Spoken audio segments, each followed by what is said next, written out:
Q&A, karena setiap pertanyaan selalu ada jawaban. Dipandu oleh Yohana Margareta.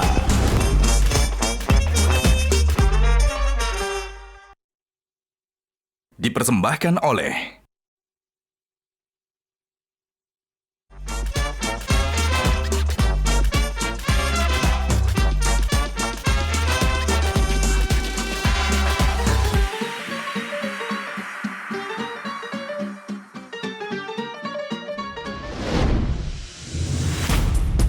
Gajah Duduk dipilih karena sudah lama hadir dalam mewarnai perkembangan berbusana di Nusantara dan telah melekat di hati lapisan konsumen secara turun-temurun.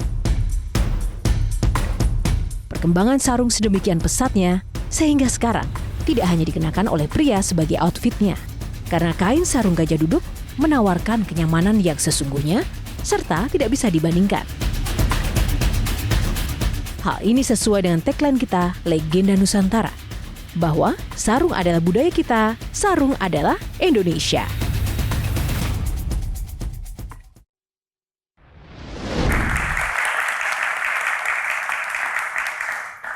Halo, selamat malam pemirsa. Jumpa lagi bersama saya Yohana Margareta dalam program unggulan Metro TV Q&A. Karena setiap pertanyaan selalu ada jawaban. Terima kasih semuanya sudah hadir di Q&A. Tentu saja bintang tamunya juga tak kalah spesial seperti yang sudah saya sampaikan tadi. Siapakah dia? Tentu nama ini bisa saja tidak asing bagi Anda pemirsa.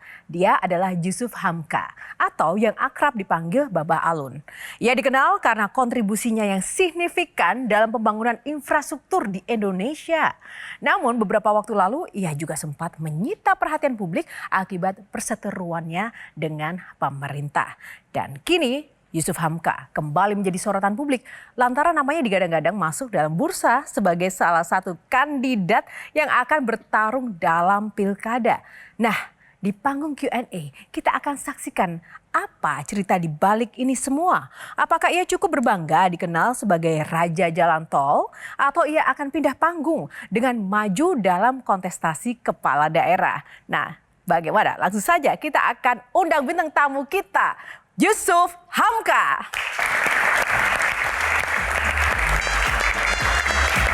Lebih meriah lagi dong. Boleh bersalaman dulu Bapak Alun.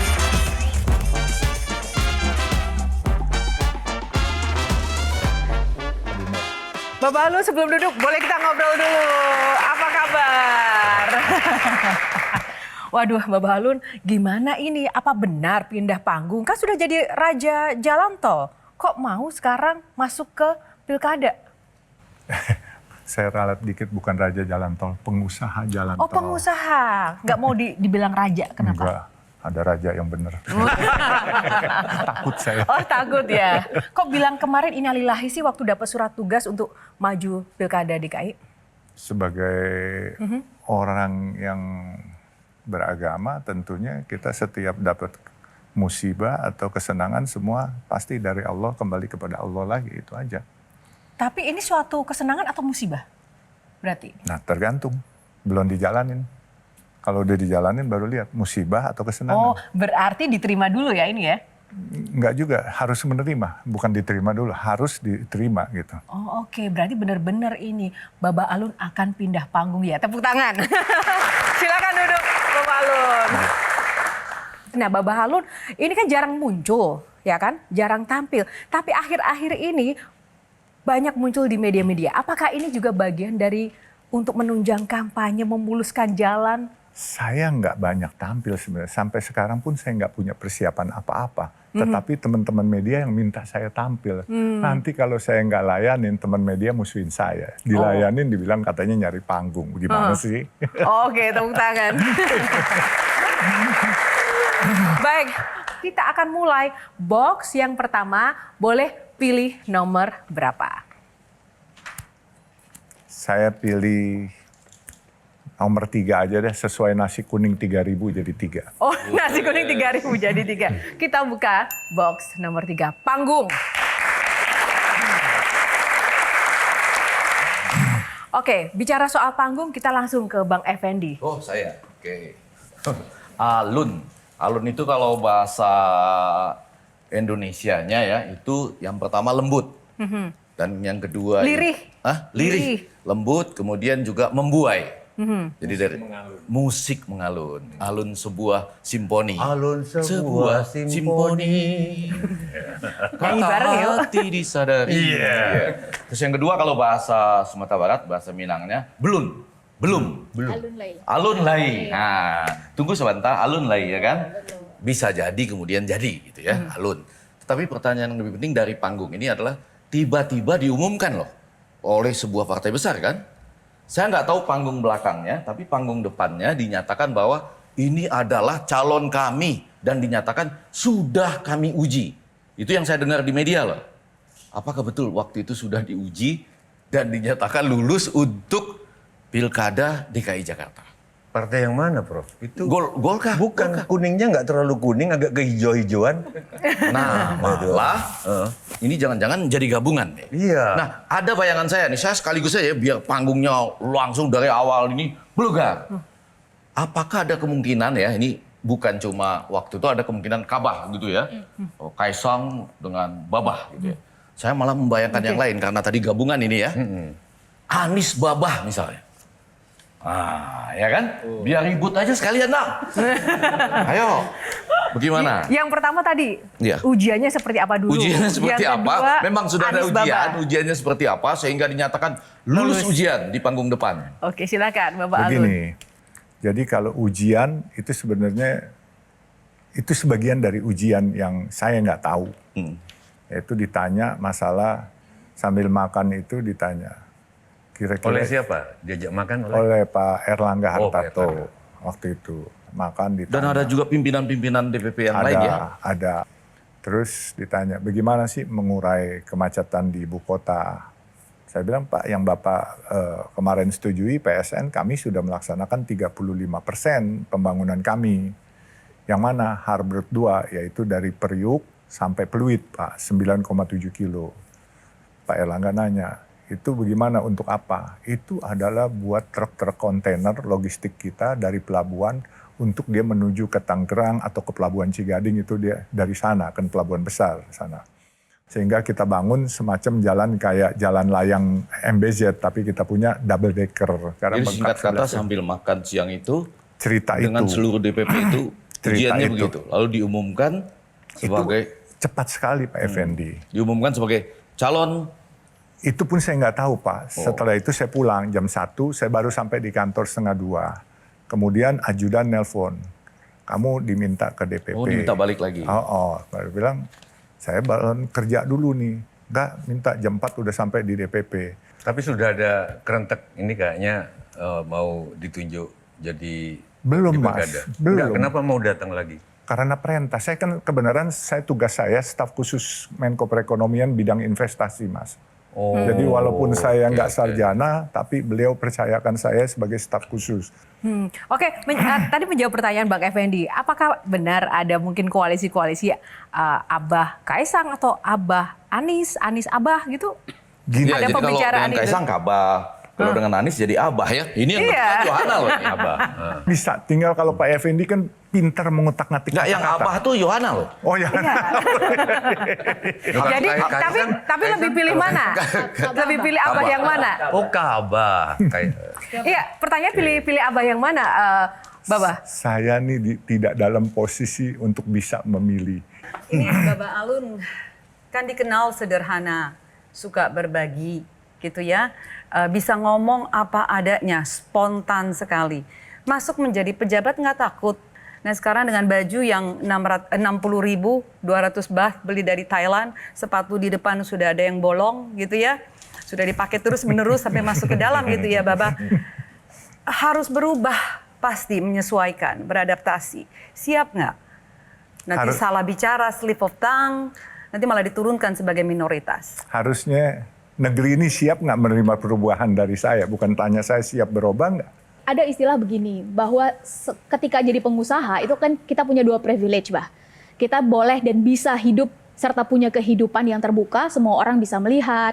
Dan kita bisa menjadi manusia yang tertutup atau menjaga privasi. Nah, ketika sudah menjadi politisi, apalagi kepala daerah, tentu privilege itu udah nggak ada lagi. Semua orang akan melihat ke babah dan keluarga, istri, anak. Bahkan harus siap sewaktu-waktu kalau dapat cemoohan, keluh kesah, caci maki, apalagi dengan kondisi sosial media seperti sekarang. Pertanyaan Sherly adalah, seberapa siap babah dan keluarga dengan kondisi seperti itu? Dan kira-kira apa yang dipersiapkan dari sekarang untuk menghadapi kondisi itu, Mbak? Saya nggak punya persiapan apa-apa. Selama ini kan teman-teman tahu, saya nggak suka flexing. Jadi apalagi kalau udah mau jadi pejabat publik, transparan setransparan-transparannya. Dan saya pun juga tidak akan membiarkan anak-anak saya, terutama teman-teman saya bilang mereka kan waktu berita heboh, wah enak dong katanya, kita dukung. Gini, kalau kamu mau mendukung saya, cukup satu, saya bilang. Jangan minta pekerjaan di balai kota. Dah, itu dukung saya. Nah, saya sudah dimulai tanpa mahar, tanpa tahu, tanpa mengharap, tanpa minta. Saya dijadikan calon aja udah luar biasa. Oke. Satu lagi, Coach. Jiwa entrepreneurship-nya kan pasti nggak akan hilang ya setelah menjadi politisi. Kira-kira ada program nggak untuk membantu UKM yang sekarang ini memiliki kendala dengan 3 hal. Yang pertama adalah pembiayaan, yang kedua adalah masalah biaya operasional yang terus-menerus meningkat, dan yang ketiga, sekarang saingannya sudah bukan lagi UKM lagi, tapi perusahaan-perusahaan besar. Yang pertama, situ kan bilang, jiwa dagang saya nggak pernah akan hilang. APBD yang saat ini 86 triliun, saya akan genjot kalau bisa dapat lebih banyak. Karena saya yakin pasti banyak spot-spot yang bisa dikolek untuk meningkatkan APBD. Selanjutnya, pastilah APBD itu nggak mungkin saya simpen depositoin, tapi akan digunakan untuk kemaslahatan warga Jakarta. Itu pasti. Jadi soal UMKM sudah menjadi concern saya. Sebagaimana saya nasi kuning, coba lihat aja. Saya tidak pernah pakai catering, saya tidak pernah masak sendiri. Saya selalu berdayakan UMKM. Nasi kuning saya jual 3.000, saya beli dari UMKM setempat 10.000. Banyak kan orang-orang bilang, kamu rugi dong katanya kalau subsidi 7.000. Mendingan bikin sendiri, paling subsidi kamu cuma 1.000, modalnya 4.000, kamu jual 3.000. Saya bilang ini berbisnis dengan Allah, bukan dengan manusia. Kalau dengan manusia saya pasti matematiknya rugi, tapi sama Allah itu pasti untung. Terima kasih. Saya bilang kalau saya ada utang BLBI, saya bayar negara 1 triliun, tidak usah banyak bicara, saya bilang. Tapi kalau negara tidak bisa membuktikan saya ada utang, negara bayar saya 1 rupiah saja.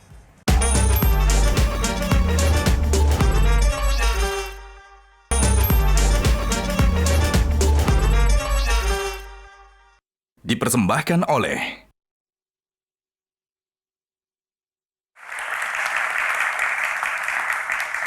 Oke, luar biasa sekali untuk pemanasan. Ini baru 1 box ya teman-teman. Masih banyak box yang lainnya, jadi ditahan dulu. Box kedua nomor berapa, Babah? Kira-kira mungkin persis yang tanggal lahir saya aja ya. Oke, berapa itu? Tanggal 5 Desember. 5 Desember, Sagittarius Tanggal berarti 5. ya. Kita buka. Viral. Nah, Mbak Balun bicara soal viral, ini ada banyak sekali quotes-quotes atau motivasi-motivasi Baba Alun di media sosial itu yang viral. Salah satunya adalah tentang kalimat kebenaran bisa kalah tetapi kebenaran tidak pernah salah. Itu maksudnya apa? Sebenarnya itu terinspirasi karena kezoliman yang saya hadapin. Ya kan, pertama kasus Bank Syariah, saya difitnah. Seolah-olah saya ingin merusak nama syariah. Itu saya marah sekali. Yang kedua, di mana pemerintah memperlakukan warga negaranya tidak fair. Kami bayar pajak ratusan miliar setiap tahun. Tetapi ketika negara ada utang kepada saya tagih, saya minta. Bukannya bayar, malah saya difitnah seolah-olah saya yang utang kepada negara. Saya bilang kalau saya ada utang BLBI, saya bayar negara 1 triliun. Tidak usah banyak bicara, saya bilang. Tapi kalau negara tidak bisa membuktikan saya ada utang, negara bayar saya 1 rupiah saja. Saya ingin menunjukkan, my value is 1 triliun, but you bullshit is 1 rupiah. Itu aja. Ternyata minta maaf belakangannya. Oh maaf, salah, yang saya maksud perusahaan citra yang lain, bukan citranya Yusuf Hamka. Gampang amat minta maaf. Kalau saya sudah melakukan itu, saya udah lompat dari gunung bunuh diri. Itu sangat membekas nampaknya. Oh membekas. Tapi yang menjadi menarik juga dari yang viral belakangan ini ya, itu kan proses penagihan utang ini sudah 800 miliar. 800 miliar ya. Iya. Wah, ini Bapak akuntan juga Bapak ya. Aku mengikuti. Iya. Itu sudah pernah didiskusikan juga dengan beberapa tokoh lain ya. Antara lain dengan Prof. Mahfud MD. Betul. Prof. Mahfud bilang apa? Karena antara lain ini tokoh yang kita kenal juga dengan integritas yang tinggi. Prof. Mahfud bilang apa waktu itu? Jadi waktu pertama kali kami ke Pak Mahfud minta keadilan, Pak Mahfud cuma tanya, proses hukumnya bagaimana? Pak, saya sudah PK Pak, udah paling tinggi. Saya menang dari pengadilan negeri, nggak ada yang kalah. Iya. Keputusan hukum sudah jelas. Dan kedua Pak, Kementerian Keuangan sudah minta berdamai dengan saya. Waktu 2015 masih 400 miliar. Jadi utang itu berkembang karena ada dendanya 2% keputusan Mahkamah Agung. Jadi setiap bulan denda 2%. Nah, Kementerian Keuangan membuat surat perdamaian kepada saya. Jangan 400 miliar dong. Ini kan buat negara, bantu negara, negara lagi susah. Akhirnya, ya udahlah, kasih diskon. Saya bilang separuh aja dah, 200 miliar. Itu pun nggak mau, minta turun lagi. Akhirnya sampai angka 179 miliar. Kami teken bersama Biro Hukum Kementerian Keuangan, yaitu Indra Surya, Sarjana Hukum waktu itu. Saya kan setuju. Jadi dia bilang proses hukumnya ngaco. Ngaco bagaimana? Kalau ngaco jangan minta damai, pakai surat Kementerian Keuangan perdamaian. Ini kan nggak ngaco, cuman mau bayar apa enggak. Ya kan. Terus akhirnya ada katanya oknum dari Kementerian Keuangan waktu rapat Desember tahun kemarin 2023 itu bicara lagi sama saya. Mau turun lagi dari 179 miliar, mau kepada utang pokoknya lagi yang tanpa denda semua total 78 miliar. Terus saya bilang nggak bisa. Terus ada ngomong di depan saya, bukan katanya. Emang kalau negara nggak bayar, lu bisa ngapain? Bisa sita apa? Oh kita sih nggak bisa ngapa-ngapain, tapi ini zolim. Kalau zolim itu Tuhan yang balas, bukan saya cuma jawab begitu. Nah rupanya sampai ke Prof. Mahfud. Waktu beliau pencalonan, kan beliau harus mengundurkan diri.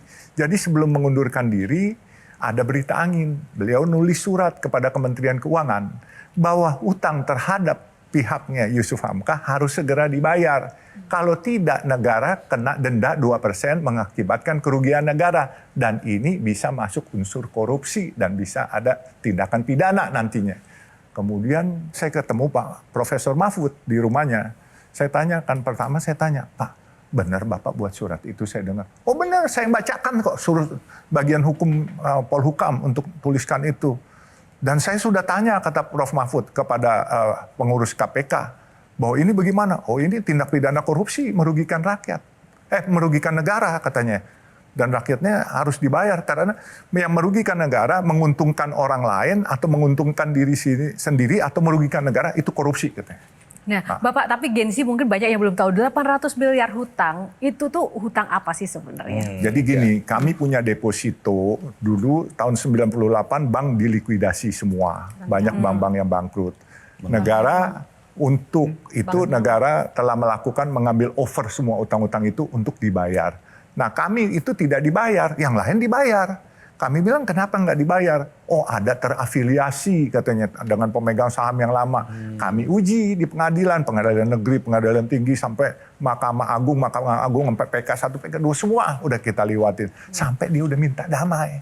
Berarti kan diakui. Cuman kebenaran menterinya ganti dari Pak Bambang Brojonegoro kepada Ibu Sri Mulyani. Endingnya sampai Babah ada di panggung ini seperti apa tadi? Hilal belum kelihatan sampai hari ini. Belum ada hilalnya ya? Semoga lancar.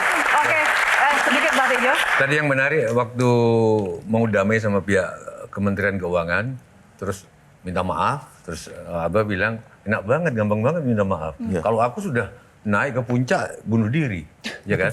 Ini menarik bagi aku. Saya minta penjelasan Mbak Alun, kalau kondisinya seperti ini gimana? Sekarang banyak orang yang dulu daihatnya Jokowi. Mau membela. Bahkan saya ngeritik dikit aja dibantai. Sekarang orang-orang itu mengkritik Jokowi. Tanpa minta maaf ke rakyat Indonesia. Bahwa maaf saya dulu tentang salah tentang Pak Jokowi dan nyuruh kalian semua milih Pak Jokowi. Itu bener nggak? Harusnya mereka naik gunung juga. Mereka minta maaf dulu, sorry saya dulu salah, gitu loh. Itu gimana? Itu masalah adab, Mas. Saya sekolah nggak tinggi, tapi saya diajarin adab yang baik sama orang tua saya. Makanya saya siap untuk kalau saya salah, saya minta maaf. Banyak tokoh-tokoh, udah nggak usah Betul. sebut. Enak banget sekarang ngeritik Pak Jokowi tanpa minta maaf dulu kepada aku dulu ngeritik dikit aja. Dihantam di Twitter, di Instagram. Nah, ini Itu- ada membekas juga. Memekat. Mereka minta maaf dulu ke Susilo Tejo dong. Gitu loh. Ada kepahitan Apalagi nih, dia aja ada pindahkan dulu kursinya di sana. Enggak, aku minta. peran gitu. Enggak minta. Itu Tadi senilai udah menjawab. 800 miliar juga itu. Lebih. Harga diri. Harga diri lebih itu. Sepertinya kalau melihat kasus Bang Yakin Makmur ya, Bang Iya, Yama Bang ini Yama. 98 kan 79 miliar untuk depositonya gitu ya, lalu 98 ya kan? Iya betul, berbunga dan Bukan berbunga, berdenda. berdenda dan 2% per bulan. baik. Oke, jadi ini menarik ini dikaitkan dengan Mbak Tejo. Bah Tejo bicara tentang yang soal minta maaf. Ini kalau nanti dalam posisi seperti posisi sekarang gitu ya, beneran bakal bunuh diri kah? Karena banyak sekali akan dihadapi nanti. Posisi ini kalau pada saat terdesak, beneran mau naik ke atas langsung bunuh diri gitu. Insya Allah kalau saya berbuat salah, saya nggak perlu dihukum. Saya bisa punya cara sendiri. Baik. Ya kan? Baik. Budaya malu maksudnya, budaya malu. Iya. Adab malu maksudnya. Jadi dari awal Harakiri. Bukan bunuh dirinya, adab malu. Adab malu. ada Baik. karakter itu. Dari awal sampai sekarang, Mbah, kami ini diperlihatkan dengan sosok yang sepertinya udah selesai dengan dirinya sendiri dari dalam. Yang kami lihat sekarang nggak begitu. Ini sebetulnya ada Babah ini memakai cara pikir, sudut pandang, dan nilai apa yang dipegang dalam hidup sehingga bisa seberani ini. Saya bukan berani, tetapi hidup di era reformasi harusnya kan semua harus berdiri sama tinggi, duduk sama rendah. Kalau ada yang salah, harus kita berani sampaikan. Kalau kita nggak berani menyampaikan, kita membebek terus. Kapan negeri yang sangat indah, sangat bagus, sangat kaya, yang gemari Palo Jinawi ini bisa rakyatnya sejahtera? Ya, jadi kalau ditanya, saya harus ngapain? Saya juga belum tentu tahu saat ini saya harus ngapain. Tetapi saya ingin berbuat yang terbaik. Saya bukan akan melakukan, saya sudah melakukan. Kasih makan orang, udah 6,5 tahun saya kasih makan orang, subsidi. Ya kan, berbuat kebaikan, ya insya Allah dengan uang sendiri saya nggak perlu umumin dah. Semua saya udah banyak kerjain. Tapi sekarang banyak proyek yang banyak asingnya lagi. Bah, gimana dong? Mungkin juga teman-teman kita, generasi muda, berpikirnya ingin jadi pegawai negeri. Ya kan, akhirnya semua pekerjaan-pekerjaan itu kita nggak punya pengusaha swasta yang handal. Sehingga diambil porsinya sama asing. Dan juga, kayaknya saya bilang, tambang kita luar biasa. Sumber daya alam kita, kayu, apa segala macam luar biasa. Sumber daya ikan-ikan kita juga luar biasa. Berpikirlah adik-adik kita yang seperti ini. Harus bermimpi. Mimpi jadi orang kaya. Kalau orang kaya, uang sugih, kamu bisa bantu orang, bukan hanya keluarga kamu. Pertanyaannya menarik juga. Gimana cara jadi kaya ala Babah Alun dan juga bagaimana agar dapat cuan yang kemudian melambung ya. Tapi jangan dijawab dulu, kita akan next box. Tepuk tangan dulu untuk box saya. Kalau kepilih jadi wakil gubernur sampai ada nguing-nguing, aku turunin di jalan. Mas, insya Allah saya... Nah helikopter aja. Tapi kalau itu SOP, saya nggak bisa hindarin.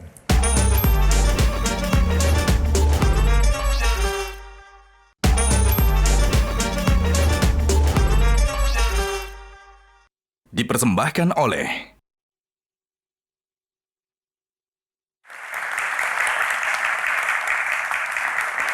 Ya, kita next box dulu Bapak Alun. Box selanjutnya, box nomor berapa?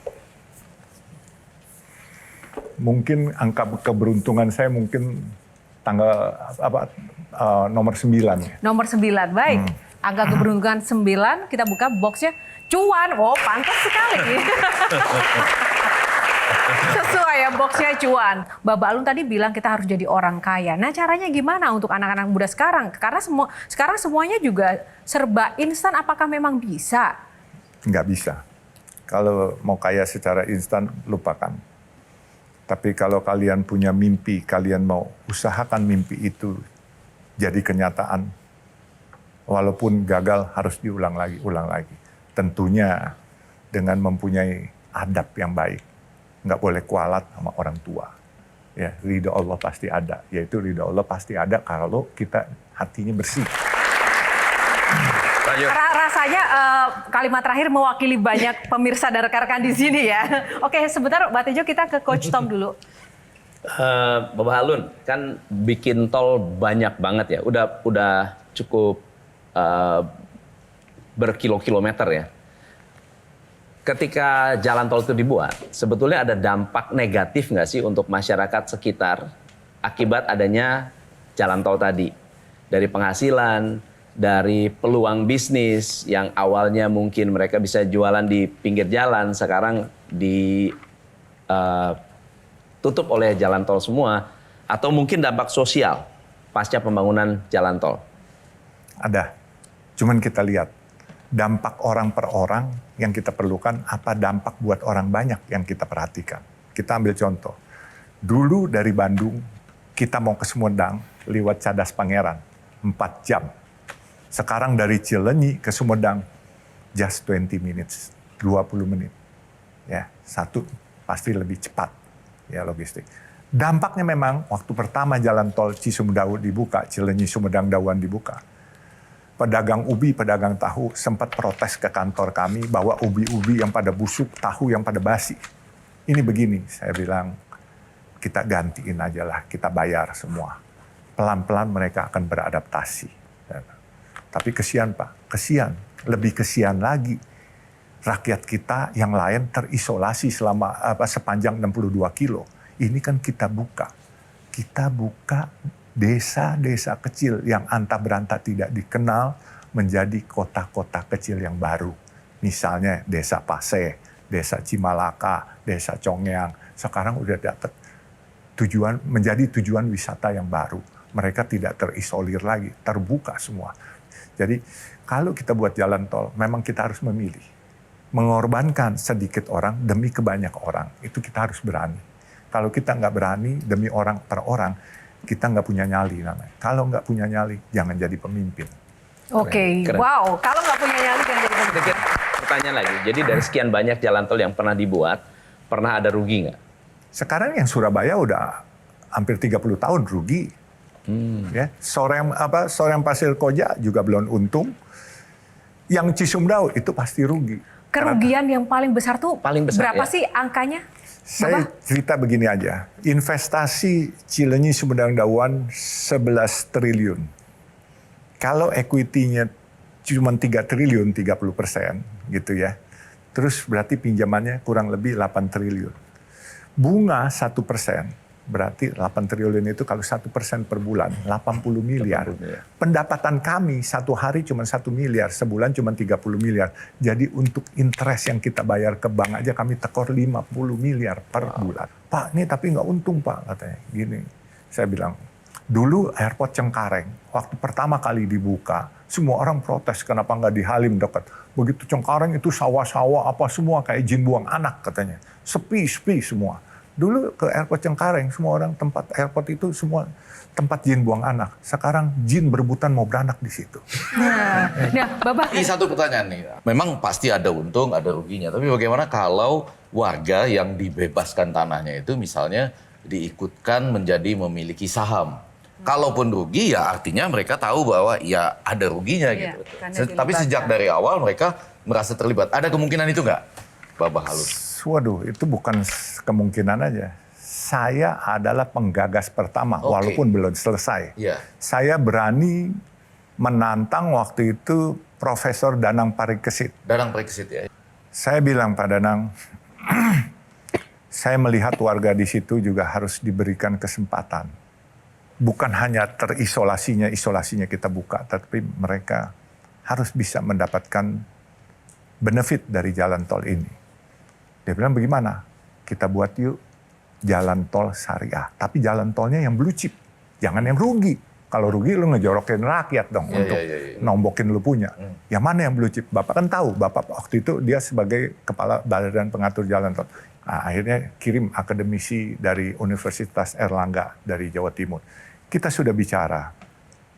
Dan sudah cukup hampir jadi, tapi dilalah Pak Danang diganti. Kita tidak bisa follow up lagi. Tapi kalau ada teman-teman akademisi mau, saya ingin coba. Kenapa saya mau bikin Ini sistem tantangan nih, syariah? semua akademisi yang nonton acara ini Yohana ya. Ya, bantu kami pemikiran. Aku tertarik yang soal utang tadi. Harus dihadapin, jangan menghindar. Dan barusan diulang Ini lagi. memang agak banyak tertarik soal utang nih. Enggak, Saya setuju. Rupanya banyak yang utang sama Mas Jiwo. enggak, malah sebaliknya. Saya cerita. Jadi tahun 90-an saya mau pameran, saya utang ke Pak Monang Sianipar. Saya sudah bikin perjanjian, ini akan dikembalikan, dibaca, disobek sama beliau. Nggak ada perjanjian utang antara teman. Tapi yang menarik, kamu kalau utang harus ditepati. Jangan begitu kamu mau ke sini terus kecopetan di jalan, terus kamu bilang, sorry nggak bisa bayar utang kecopetan di jalan. Kecopetan itu urusanmu. Bukan, jadi saya tepat waktu. Tapi maksudku pendapat Abah gimana tentang prinsip seperti ini? Terus yang kedua pepatah Inggris, jangan pernah ngasih utang ke teman. Kamu akan kehilangan duit dan kehilangan teman. That's right. Ini dua ini gimana menurut Babah Alun? Gini, betul yang Bapak bilang. Kalau kita sebagai teman, kalau itu jumlahnya masih bisa Kasih. kita nanggung ibaratnya, kasih aja.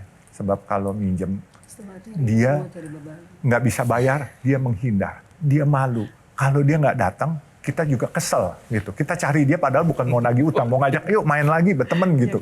Dia ngilang. Nah, itu betul Pak. Kalau yang pertama tadi?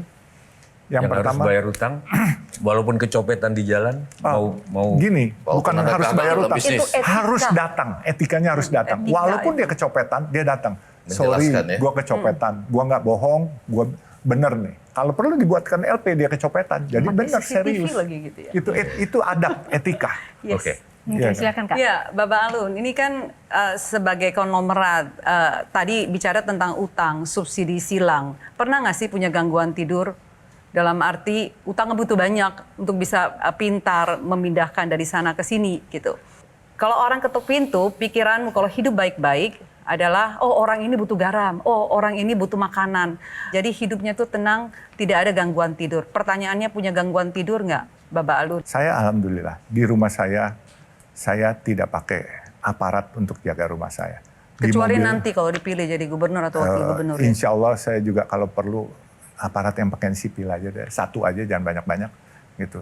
Dan saya kalau bisa juga nggak usah pakai four-rider gitu. Saya punya mobil PJR 200 di kantor saya. Satu pun saya nggak pernah manfaatin. Karena buat saya, Allah Serius, sudah nggak kasih pernah semua. dimanfaatkan. Kita swasta aja lihat yang jalan kiri kanan itu pakai semua provider. Jangan dimanfaatkan nanti macet Jakarta Kak. Aku setuju. Tapi kalau kepilih jadi wakil gubernur sampai ada nguing-nguing, aku turunin di jalan. Gitu. Mas, insya Allah saya. Nah helikopter aja. Tapi kalau itu SOP saya nggak bisa hindarin. SOP-nya diubah, itu yang bikin kita benci ke pejabat. Sama-sama di jalan, kita Indonesia makin susah katanya secara anggaran. Iya. Kan perlu kebersatuan. Betul. Begitu di jalan raya kita putus, nguing, gitu kan. Baik. Oke. Tapi Babah Alun ini kan termasuk dalam, kalau di Kamus Barat itu istilahnya double minority, minoritas ganda. Pertama, Babah berasal dari etnis Tionghoa. Yang kedua, Babah etnis Tionghoa yang beragama Islam.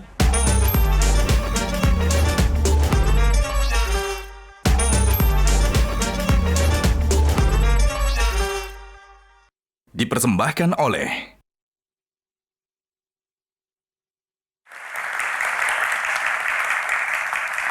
Sebelum kita ke next box, kita kan tadi bicara soal cuan dan juga jalan tol ya. Tapi kan kita juga pengen nguji, apakah sosok Babah Alun ini mengenali proyek yang dia bangun sendiri? Kita akan tes Babah Alun. Ini foto yang pertama, sebutkan ini tol mana? Kita tampilkan. Nah, Babah Alun, ini tol mana Babah Alun? Cisumdawu ini. Cisumdawu, betul sekali. Kak langsung bisa tahu cirinya dilihat dari apa Bapak? Karena ruwetnya itu. Ruwetnya? Iya. Baik. Duluan keluar. Menarik ya. Yang kedua kita lihat. Tahu mana ini Bapak Alun? Dalam kota yang Priok ini kayaknya. Karena ada keren-keren yang ini nih dekat pelabuhan kayaknya. Oke, betul. Tol Pelabuhan Jakarta. Dan foto yang selanjutnya. Nah, kalau ini kayak, ada melingkar-melingkar tapi tidak seruat Cisendawu. Iya, kayaknya di Antasari ini. Tol lingkar luar berarti? Iya, termasuk yang ke tol Desari. lingkar luar. Benar teman-teman? Oh, Padahal Waru sering tahu. Surabaya, iya salah saya. Waru. Mana? Waru Surabaya. Waru Surabaya, baik. Berarti gini kesimpulanku. Kesimpulannya apa Mbak Tejo? Belum konglomerat. Betul. Karena menurut Ciputra almarhum, konglomerat itu sudah nggak ngenali proyek-proyeknya gitu loh. Itu rumah. Itu Betul rumah. Mas Jiwo, saya Jangan setuju. tahu, udah susah. Kalau konglomerat itu orang yang kaya semuanya. Nah saya cuman kelihatan kaya karena matanya semua teman-teman dibolak-balikan sama Allah subhanahu. Oke, baik, menarik sekali. Terima kasih Bapak Alun untuk box kali ini. Kita akan lanjut ke box selanjutnya, box nomor berapa? Attahiyatul mubarakatuh salawatul lillah. Nomor satu. Baik, Jadi ada kemungkinan jadi nomor 1 juga. Amin. Nggak harus nomor 2. Gitu. asal usul. Ya, untuk menjadi nomor 1 nampaknya kita harus tahu asal usul. Silakan Shirley. Bapak Alun ini sebelumnya Shirley minta maaf tanpa bermaksud untuk rasis. Tapi Babah Alun ini kan termasuk dalam kalau di Kamus Barat itu istilahnya double minority, minoritas ganda. Pertama, Babah berasal dari etnis Tionghoa. Yang kedua, Babah etnis Tionghoa yang beragama Islam. Dalam perjalanannya tentu ada konsekuensi positif dan negatif dong, Bah. Boleh nggak Mbak diceritain ke kita apa pengalaman menguntungkan dan tidak menguntungkan punya asal-usul 2 itu, Mbak? Kalau kami keluar negeri, kami begitu sampai di imigrasi Singapura, kadangkala dia tanya, what is your nationality? Saya nggak bilang I'm Tionghoa, I'm Indonesian dengan bangganya. Tapi begitu kami pulang ke negeri kami, lu Cina lu. Kami pulang ke Cina, kami nggak diakuin. Jadi kadangkala suka sedih. Mau apa? Kita suka membedakan ras. Anak-anak saya kawin dengan orang dari Nusantara sampai mancanegara. Jadi mantu saya ini 1 dari Lahat, 1 lagi dari Irak. Terus cucu saya mau dibilang Tionghoa, atau mau dibilang Lahat, atau mau dibilang Irak. Sedih hati ini. Kita harusnya sebagai anak bangsa, kita udah nggak zamannya milih-milih ras atau apa. Kita saudara kemanusiaan, ya kan? Masa sama hewan kucing kita bisa sayang? Masa sesama manusia karena beda etnis, beda agama kita harus saling benci, saling musuh? Makanya saya coba meletakkan satu tatanan. Saya mencoba menjadi orang Indonesia yang baik. Walaupun darah saya nggak bisa dilupakan, saya darahnya Tionghoa. Tapi saya nggak pernah ngaku saya pribumi. Waktu nama saya dulu, saya Yusuf Hamka, orang menganggap saya pribumi. Saya memberanikan diri. Dulu ada satu orang pengusaha besar, Tionghoa, namanya Muhammad A gitu ya. Dibilang nama Tionghoanya, oh marah-marah bisa ditempeleng. Karena dia mau merubah dirinya jadi Indonesia. Percuma, namanya Indonesia, hatinya bukan Indonesia. Saya mendingan, saya deklarasi. Saya Yusuf Hamka, nama kecil saya Alun. Ya kan, I'm Tionghoa. Tapi kalau mau dibuka hati saya, merah putih. Itu aja yang saya bisa buktikan. Banyak orang yang bertanya, Yusuf Hamka itu terkoneksi lekat dengan Buya Hamka. Sedikit saja. Betul. Arti kata Hamka ini dan apakah menjadi beban tersendiri? Di waktu saya disematkan nama Hamka oleh almarhum Buya Hamka, itu saya kaget. Luar biasa. Beliau adalah tokoh yang berani dan amanah. Buat saya khawatir saya tidak bisa membawa nama baik ini. Makanya disematkan nama Hamka itu, saya kaget. Akhirnya hidup saya yang dulu ya zamannya jahiliyah, mau nggak mau pelan-pelan karena ada gendong nama besar ini, saya harus berperilaku baik. Akhirnya alhamdulillah, walaupun belum baik total kayak Mas Jiwo, saya sudah mendingan dikit lah Pak gitu. Pernah memulai bisnis dari hidup susah, bahkan pernah bercita-cita jadi tukang parkir, pedagang es kacang hijau, dan pernah jadi penjual asongan. Itu benar sekali. Betul. Kenapa? Waktu saya SMA, saya lihat teman-teman main saya jadi tukang parkir. Terus saya tanya, kalau ketemu situ, lu parkir begini dapat berapa duit? Ah, bisalah 10.000, 15.000. Waktu itu bakmi mesti 300 perak satu mangkok. Saya bilang, wih 33 porsi, enak juga ya. Ah, gue mau jadi tukang parkir aja, cukup. Gue makan sendiri satu porsi, paling 3 kali, 3 porsi. Bisa dapat 30, bisa traktir teman-teman. Dulu kan masa remaja. Kalau punya temen cewek dapat 10.000 sehari, udah lebih dari cukup gitu mau pacaran. Tapi nggak ada yang mau dulu umur 17 tahun.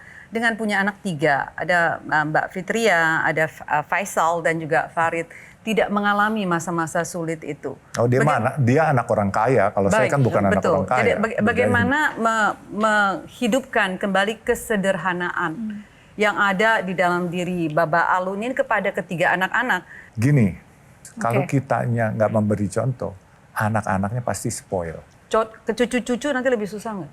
Insya Allah mereka juga pasti akan dididik seperti itu. Karena anak-anak saya sekarang sudah mulai mengikuti. Saya bilang, kita nggak perlu kaya. Yang penting kita dihormatin, disayang orang. Kita orang kaya apa sih? Bukan karena banyak duitnya. Orang kaya adalah orang yang paling sehat dan tidak punya utang. Itu orang kaya. Kalau kita belum kaya, selama masih punya utang di bank, belum kaya. Baik. Oke, singkat saja. Bang, ada istilah begini, bahwa kalau pengen melihat Islam, lihat ajarannya, jangan lihat pelakunya. Karena kalau kita lihat ajarannya, kita akan yakin, kita lihat pelakunya, kita ragu. Bagaimana pandangan singkat Baba Alun terhadap itu? Dan ada cerita di balik layar apa? Sampai akhirnya Baba Alun yakin, oke, saya pilih Islam. Itu gimana, Bah? Gini, Singkat saja, Baba. kita harus memilih. Kalau saya lihat Al-Qur'annya, saya pasti nggak fasih bahasa Arab. Saya berdakwah nggak pakai ayat-ayat. Justru saya berdakwah pakai perilaku. Islam selalu di Al-Quran maupun di Alkitab Kristen mengajarkan cinta kasih, adab yang baik. Kalau orangnya tidak baik, bukan berarti agamanya yang tidak baik. Jadi kalau saya sih simple aja. Makanya selalu saya katakan kepada anak-anak, bila engkau mau beragama yang baik, manfaatkan usaha kamu untuk keharuman agama kamu. Tapi jangan memanfaatkan agama kamu untuk kepentingan usaha kamu. Gitu aja. Baik, terima kasih. Terima kasih Kak Novita. Silakan Mbak Tejos, penebalan tadi apa mungkin penebalan insight-nya? tadi tentang putrinya, Fitria dan lain sebagainya. Fitria. Fitria, Yang Farid, Faisal. Penempaan mental. Saya malah kalau ketemu Pak Prabowo bilang anak Indonesia nggak perlu makanan bergizi, perlu penempaan mental. Mental yang seperti itu ya banyak teman-temanku yang jadi menteri pengusaha awalnya makan gaplek, makan justru jadi menteri jadi. Nah itu nggak akan bisa diulangi oleh anak-anak bapak. Betul. Tragis itu. Karena pasti mereka makannya udah enak sekarang. Betul. Gitu ya. Mereka anak orang kaya, Pak. Anak orang, apalagi cucu nanti. Iya, mereka cucu orang kaya, Pak. Oke. Makanya beruntunglah mereka, Pak. Kalau saya kan anak tapi dosen. malah nggak ditempa mentalnya. Ah, itu. Saya khawatir malah nggak jadi orang itu. Nah, saya takut nggak jadi petarung, betul Pak. Ya, itu saya iya. Sarannya sama Mbak Pak. Tejo? Saran itu ya itu juga yang saya alami walaupun saya bukan orang kaya gitu. Saya melihat anak-anak nggak kayak dulu waktu anak-anak saya sering kelai, sering. Nah ini kembali Oke. dari atas harus ke bawah Pak. Sama-sama kita doa aja. Baik, terima kasih. Terima kasih rekan-rekan panelis dan tentu saja pamungkasnya Baba Alun boleh memberikan insight untuk anak-anak negeri di luar sana yang menyaksikan program Q&A ini terkait dengan value hidup yang memang harus dimiliki untuk menyongsong masa depan lebih baik. Ya tentunya semua kesuksesan anak-anakku tidak lepas dari selain kita kerja, doa orang tua. Ya, jangan pernah kamu berasa kamu sarjana, orang tua kamu nggak sekolah, terus kamu hina. Ya kan, tidak. Mereka mengandung kita dengan penuh pengorbanan. 9 bulan kami di dalam perutnya ibu kita tuh. Terus setelah kita lahir, mereka harus nyusuin. Kadang-kala malam tidurnya terganggu, ya kan kenyamanannya terganggu hanya buat kita. Setelah kita mulai remaja, kita diantar, dipastikan sekolahnya yang benar, ditungguin kalau mata pelajaran juga. Terus begitu kita sukses, kita suka ngebentak-bentak orang tua. Itu adalah namanya kualat dan tidak ada berkah dari Allah untuk kita. Jadi tetap walaupun setinggi apa pangkat kita, kalau satu hari kita jadi pejabat tinggi atau jadi orang kaya, hormati orang tuamu. Karena itu adalah mewakili Tuhan di dunia. Jadi tentunya juga jangan lupa berdoa. Kira-kira itu, jangan lupa bahwa kita asalnya dari mana dan harus kita ingat pengorbanan orang tua kita, dan juga jangan lupa beribadah kepada Allah, minta doa dari Allah, juga minta restu dari orang tua. Itu aja. Baik, terima kasih. Terima kasih sekali lagi Bapak Alun dan rekan-rekan panelis untuk perbincangan yang sangat inspiratif dan juga teman-teman, dan semoga ini juga bermanfaat bagi pemirsa yang menyaksikan Q&A episode kali ini. Tak lupa saya juga mengucapkan terima kasih untuk sarung gajah duduk legenda Nusantara yang ada tulisan Arabnya yang sudah menyiapkan baju saya yang saya kenakan pada malam hari ini. Dan kita akan berjumpa lagi dalam episode inspirasi Q&A lainnya. Saya Yohana Margareta undur diri. Terima kasih atas kebersamaannya, karena setiap pertanyaan selalu ada jawaban. Baik, terima kasih. Terima kasih Bapak Alun.